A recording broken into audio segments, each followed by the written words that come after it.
Welcome! Welcome back. Well, no, just welcome to a special edition of Quins TV. With me today I have Fergus Crawley and Adam Bishop. You could smile a little bit. I'm smiling. Okay, shall we go again? No, I'm good. And this is Adam Bishop. Oh, so intense. And today we're going to talk about the Movember Foundation, the Harlequins Foundation, and what's coming up this November. Fergus, nice to meet you, mate. Just talk us through what you're going to be attempting to do. So, my 23rd birthday, 12th of December this year, I'll be attempting the Guinness World Record for the most weight squatted in 24 hours, which involves squatting 460,000 kilos, and I plan to do that with 7,666 reps at 60 kilos. Damn, you're a patient man. We'll see. We'll see. Not yet. Maybe afterwards. Wow. Where'd you start with that? Adam. Yeah. Did you know that the combined weight of the Harlequin squad is 4,000 kilograms? Is that what we say that your weights are in the programme? So yeah, that sounds a big number. Okay, and if that's the case, how many times is Fergus going to squat the Harlequin squad? Jesus, that's some quick maths. I'm going to guess at about 77. Have you looked at my sheet? Not at all, Joe. I don't know what you're talking about. I'm just really quick at maths. It's 77 times, you're right. Oh, congratulations, you got that right. Wow. Well done. Thank you, nailed that one. The biggest question I have for you is why? Because this, on the face of it, sounds absolutely crazy, and it can't just be because you want to get in the Guinness Book of Records. It's not, funnily enough. So why have you well chosen produced. the Movember Foundation and the Quins Foundation? So, Movember and just society in general recently, I think, has had much more of an emphasis on mental health, and Movember's mission statement is to stop men dying too young.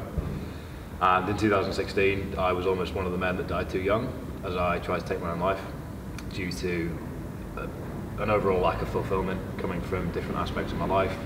But the one thing that sort of kept me stable throughout a sustained period of depression for about a year and a half leading up to the attempt itself was powerlifting in the gym. It was the only thing I looked forward to. It was the only thing that got me out of bed, the only thing that I could focus my time on and actually see some sort of progress.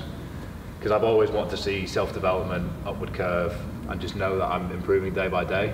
And the only way I could do that at the time, or felt like I was doing that, was through lifting itself.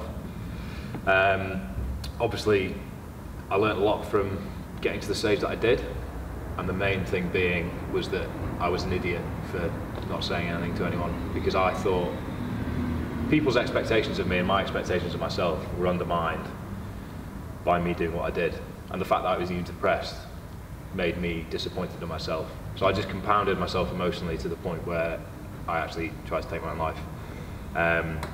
But I know for a fact if I'd spoken to other people, even just said a word to anyone, it would have been the first step towards actually improving that and getting that out of my head.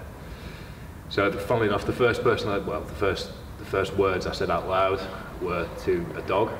So I could go on walks with him, and it was almost like a bit of psychoanalysis for myself. I was talking to Odie, French Bulldog, and just saying things out loud that I'd never thought I could. And saying it enough times made me realise I could actually join the dots about what was irrational, what was rational, how I'd got to where I'd got, and then I could eventually explain it to my family, which was not as liberating as I thought it would be. But that came when I'd spoken to my family, then I started speaking to my friends, because obviously my family were all there for support, and I know they would have been to start with, but as soon as I actually became completely open with it and just literally a man of more words to everyone, I just felt completely liberated from the experience, and as if I'd made huge steps towards recovery. So I'm doing this to basically take myself into hell in the hope that it inspires some men to get themselves out, because words are the one thing that I had access to and chose not to use. Talking saves lives, and ultimately it saved mine. Thankfully thankfully I didn't succeed with my attempt, but I've learned from that if I'd spoken to someone, I wouldn't have even got to that stage. And far too many men around the world every year take their own lives because they don't have the courage to talk. And I'm just hoping that what I'm doing can give men the courage to talk, because the pain that I'm going through and the fact that I've gone through it myself and come out the other side and learn from my experience, I'm hoping that is enough to make people at least think about talking to someone, even if it's to a mirror, even if it's just saying the words out loud, writing it down, whatever it is. The first step is to acknowledge and really understand what's going on, so that you can open up and talk about it to improve, because there's far too many men in the UK that, I mean, 500,000 men every year take their own lives, and the disparity is terrible. It's 75% of men, and that comes down to the stigma and the sort of societal prerequisites that you just need to be tough. But being tough is having the courage to talk to someone. So I don't want to tell everyone to toughen up, because that's the wrong thing to say, but the courage that you need to be the man that we all want you to be, because people will always care about you. You can be a brother, you can be a husband, you can be a son, whatever you are. There's people that care about you in some part of life, and even if you think there's not, there always will be. So words are the main thing. It's as simple as that. Just be a man of more words, because talking saves lives. I'm absolutely blown away. Genuinely, absolutely blown away. Listening to every single word you've just come out with there, incredible.